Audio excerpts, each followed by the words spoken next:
Now, I would like to invite to stage to take the lecture to Mrs. Greta Thunberg.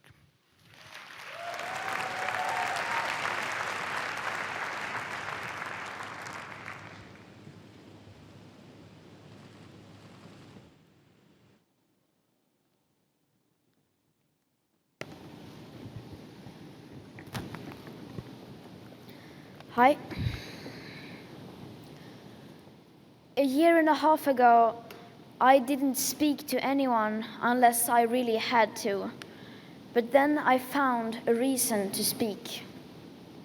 Since then, I've given many speeches and learned that when you talk in public, you should start with something personal or emotional to get everyone's attention.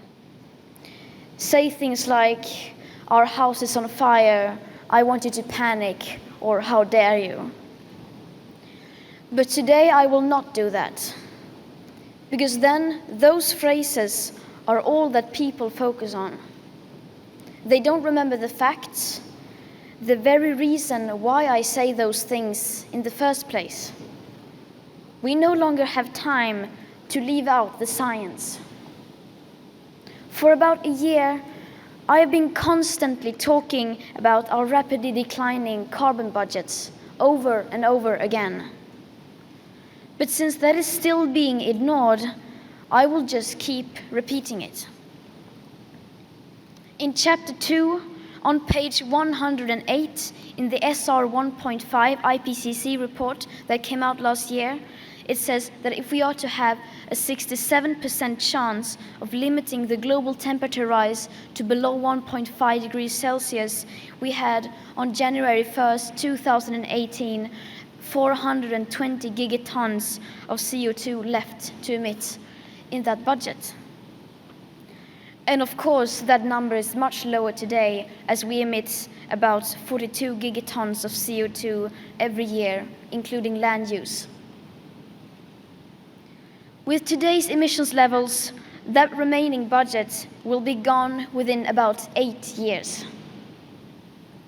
These numbers aren't anyone's opinions or political views. This is the current best available science. Though many scientists suggest these figures are too moderate, these are the ones that have been accepted through the IPCC. And please note that these figures are global and therefore do not say anything about the aspect of equity, which is absolutely essential to make the Paris Agreement work on a global scale.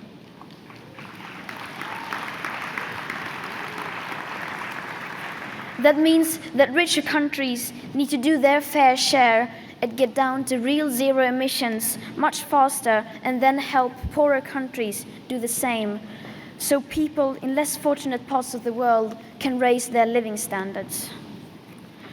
These numbers also don't include most feedback loops, non-linear tipping points, or additional warming hidden by toxic air pollution.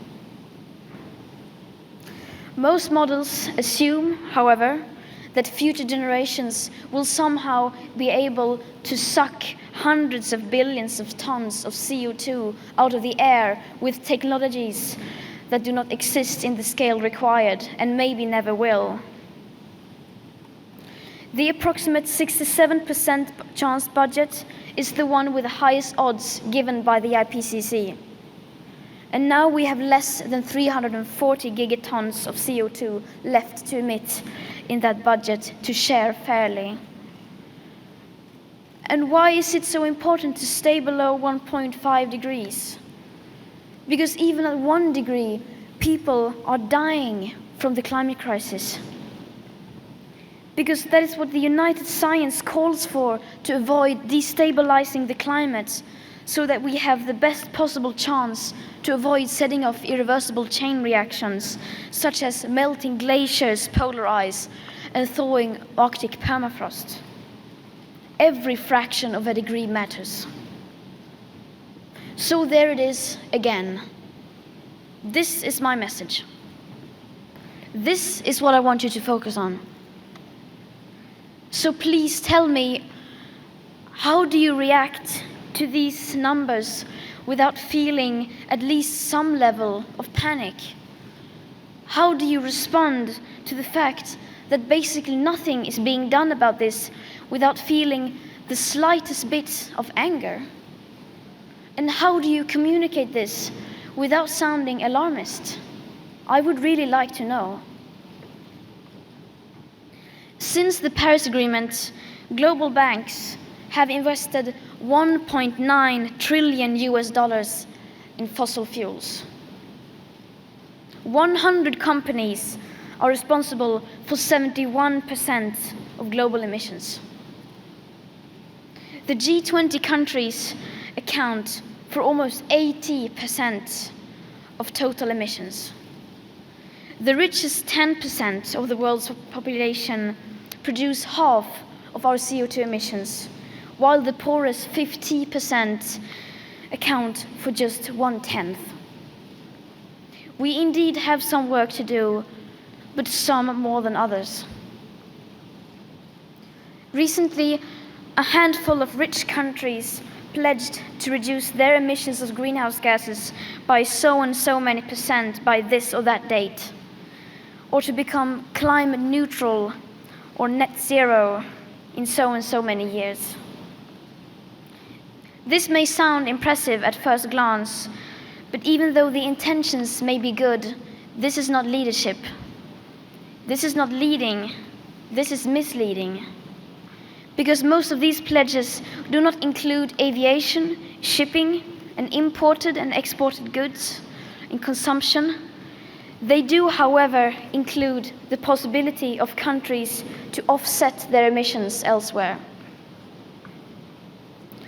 These pledges don't include the immediate yearly reduction rates needed for wealthy countries, which is necessary to stay within the remaining tiny budget.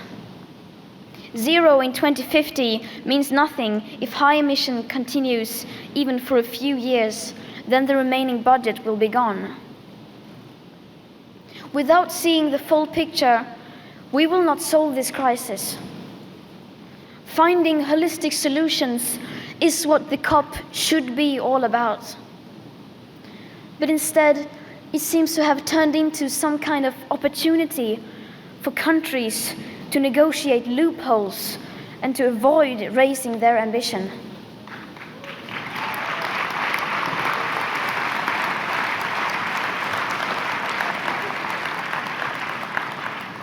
Countries are finding clever ways around having to take real action, like double counting emissions reductions and moving their emissions overseas, and walking back on their promises to increase ambition, or refusing to pay for solutions or loss and damage. This has to stop. What we need is real, drastic emission cuts at the source. But of course, just reducing emissions is not enough. Our greenhouse gas emissions has to stop. To stay below 1.5 degrees, we need to keep the carbon in the ground.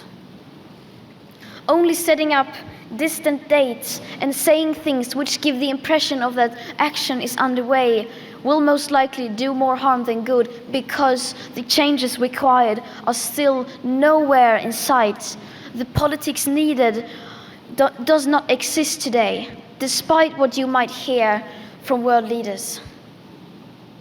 And I still believe that the biggest danger is not inaction. The real danger is when politicians and CEOs are making it look like real action is happening when, in fact, almost nothing is being done apart from clever accounting and creative PR.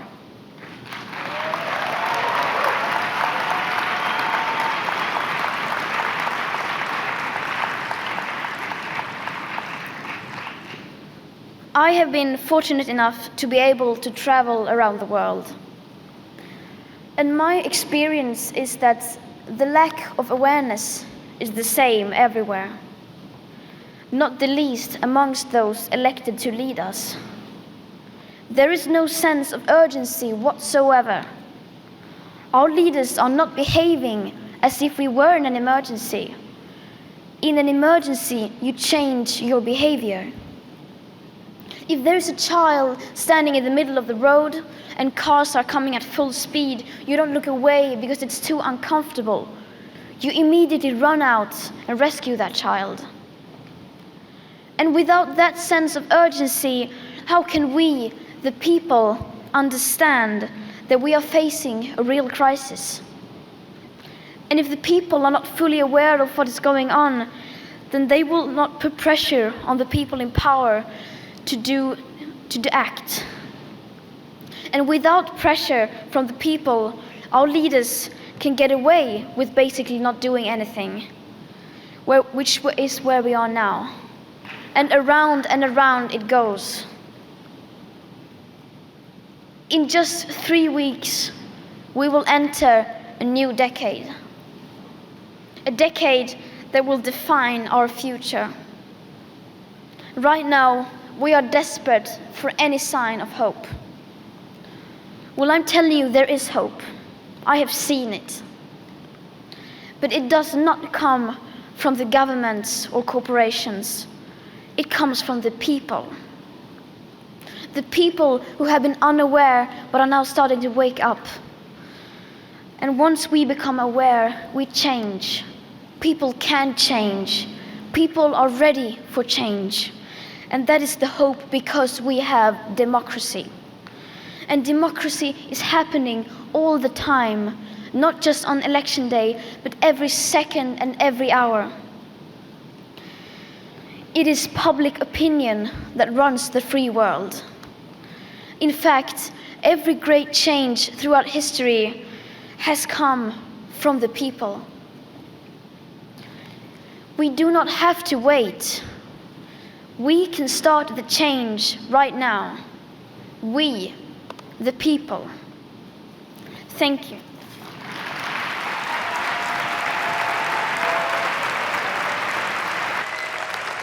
Jennifer, bring that chair closer, please.